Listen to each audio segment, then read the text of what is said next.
What's good, everyone? Okay, so for this video, here's what we're going to be discussing. We're going to be talking about an article that is on a website about gamers and their game buying habits lately. Alrighty. Let's see, where are we? According to GameSpot UK, they have an article, and in it says that 56% of console gamers don't pay for their games. That's a bit disturbing. According to Newzoo, N-E-W-Z-O-O, they of 82 million Americans who say they play console games, only about 36 million of them, or 44%, buy games at all. So, judging off of that, 56% of you that say you're gamers, you like to get handouts. That's what this is saying, unfortunately. That's what the article's saying, not me. Let's see here. Instead, Newzoo found that games are more often not shared between families or groups of friends. Now, I was thinking about this. I was talking to, grandma after I actually watched a video from the gun shop. And here's what I came to the conclusion of. See, there was a day when me and my grandma were sitting in a Friendlies, and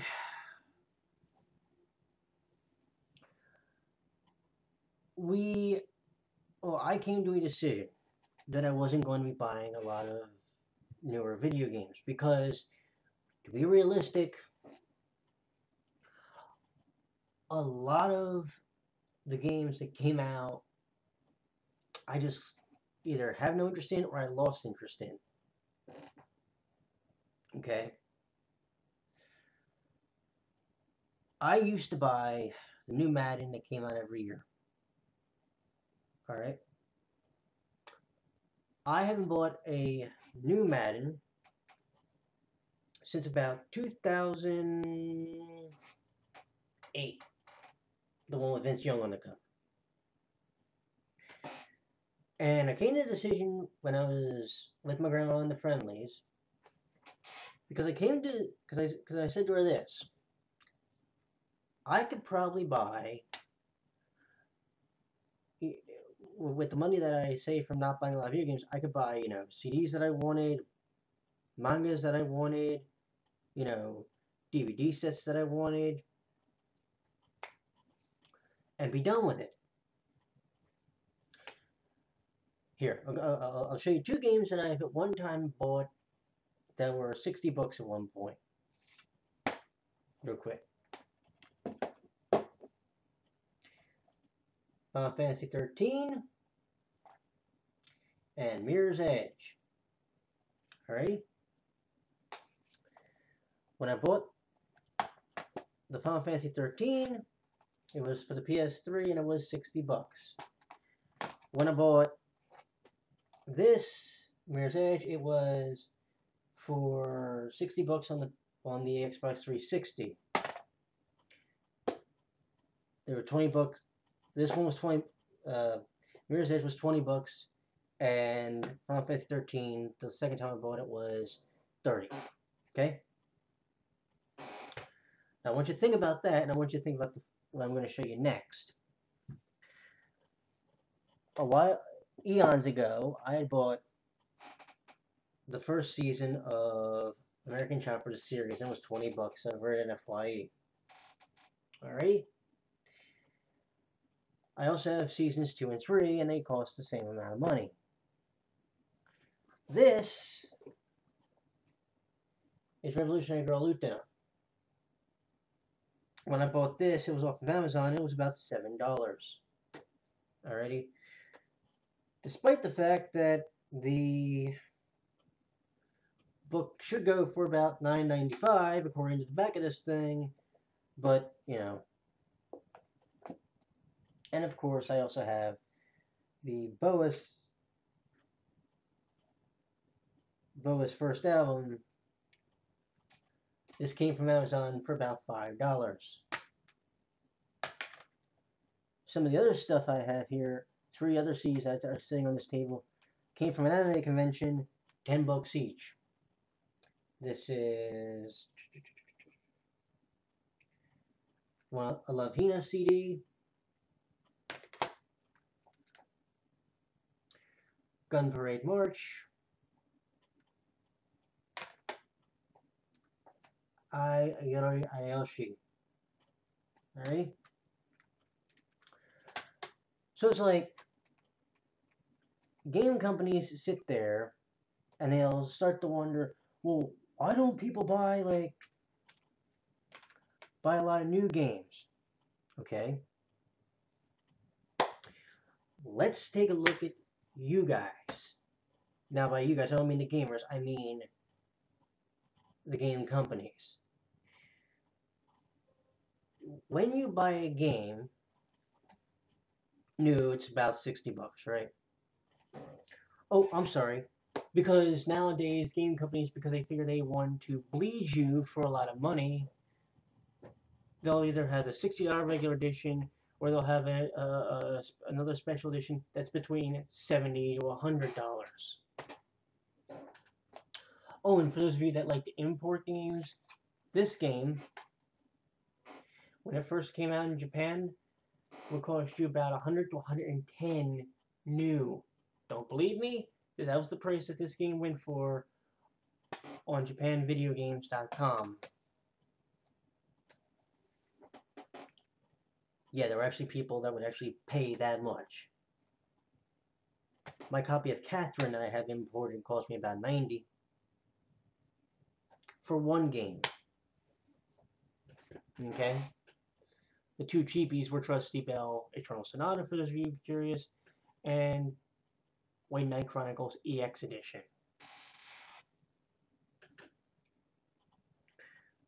But it's like, we gamers, we give in to the greedy, money-grubbing game companies out there. We're willing to pay the $60 for a game nowadays. And it's funny because I actually said this to my grandma. I said, do you remember when I used to go down to EB, or not EB, Sam Goody, and I would pay $30 for a DVD, and she'd kind of be bugging out on me because I bought the thing?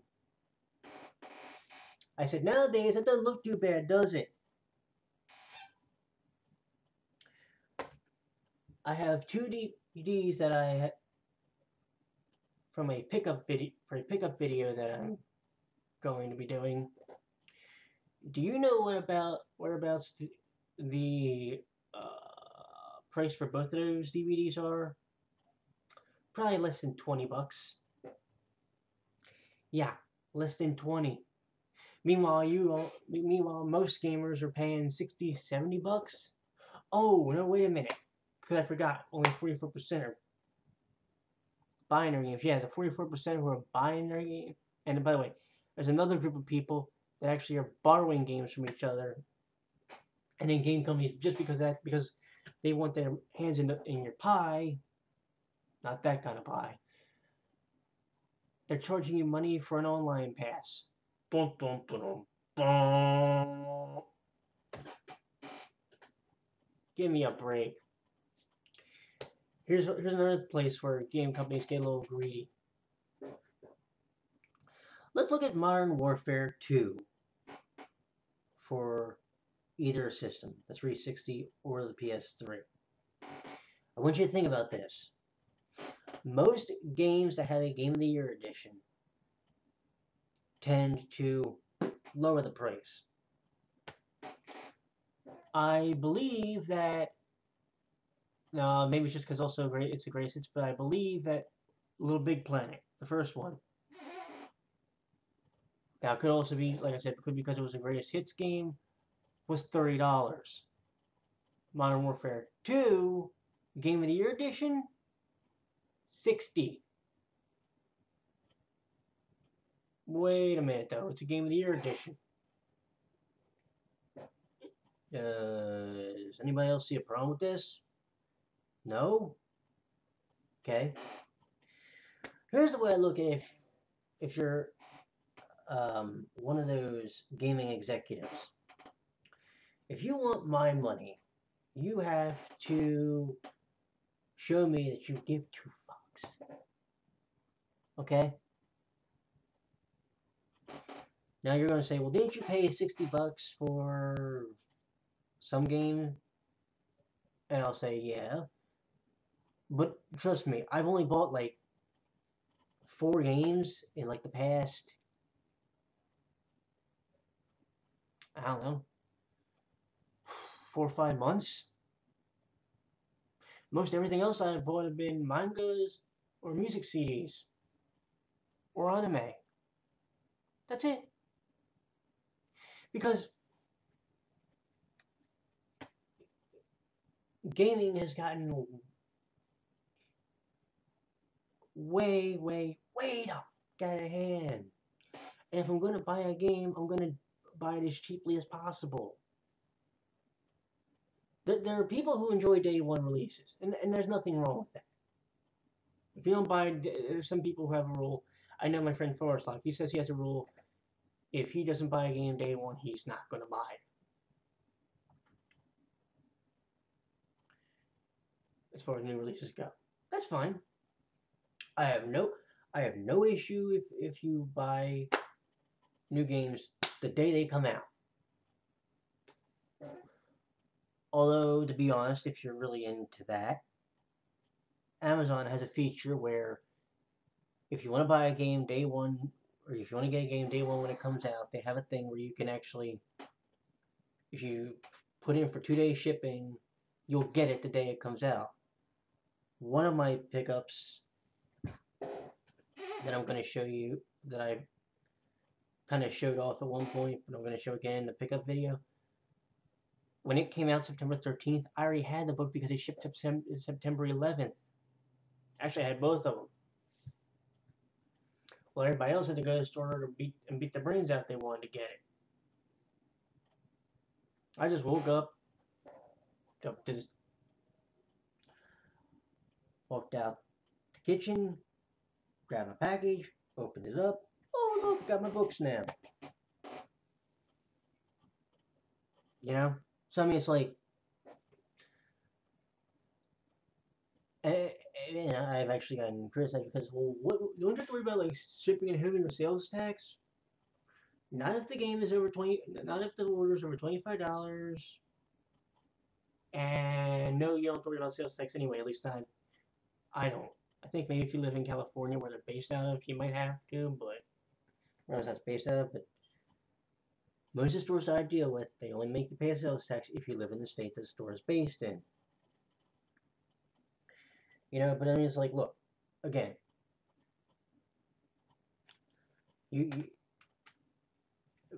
people have to realize, yeah, the companies are happy when you buy their games, but they also know we're going to bleed these people dry, because the DLC for some games can be $5 to $10. Well, okay. You'll say to me, well, I only paid $60 for my game. Okay. You paid $60 for a game. Great. Now, how much is your DLC costing? And then you'll sit there and you'll think to yourself, and you'll go, well, I paid $5. Let's take a Modern Warfare. Let's take a Call of Duty game for an example. Well, I paid $5 for this map pack.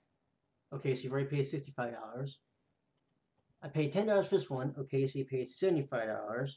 I paid about $5 for this one. Okay, so you paid $80. So you told me you paid, but you told me you paid $60. Well, I did. No, in reality, you're paying $80 for the game. Why? Because your game costs $60, but you've already paid for $20 for map packs. Why? Really? Why? Well, I mean, And it's not your fault. Really, it's not your fault. It's theirs. Because the way game companies look at you is, we want this person's money. We're gonna do everything we can to get their money. And they do. And it's something that really drove me, I don't want to say away from the gaming community, but it started really making me wonder, where's my money going? Where's my money going towards? Because I have found that I have bought games and gotten bored with them, but I still kept them for part of my collection. You know.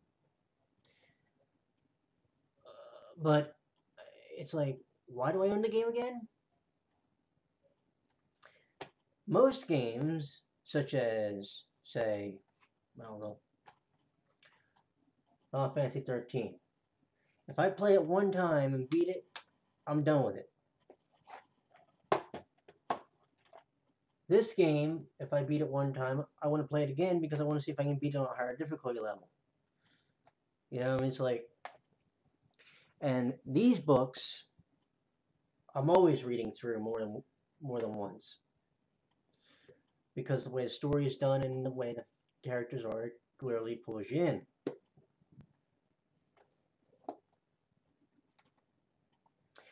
But I sometimes think the game companies out there don't really give a damn.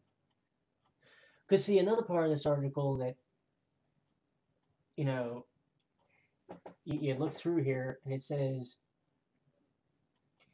85% pick up pre-owned games, 25% of game buyers, is half their budget goes towards secondhand purchases. And there's also something in here where people are, you know, lending out games to people. And it's like, well, because people don't want to actually sit there and, I don't know, shell out the money for the game. Here's what will happen. You'll buy a game. Your best friend next door may go, "Oh, that game looks pretty fun. Mind if I play it?" Alrighty. Unfortunately, now with the way game companies got smart about it and smartened up, they figured out that people are lending games out to people, so now they're making them pay $10 for a pass. So again, here we go.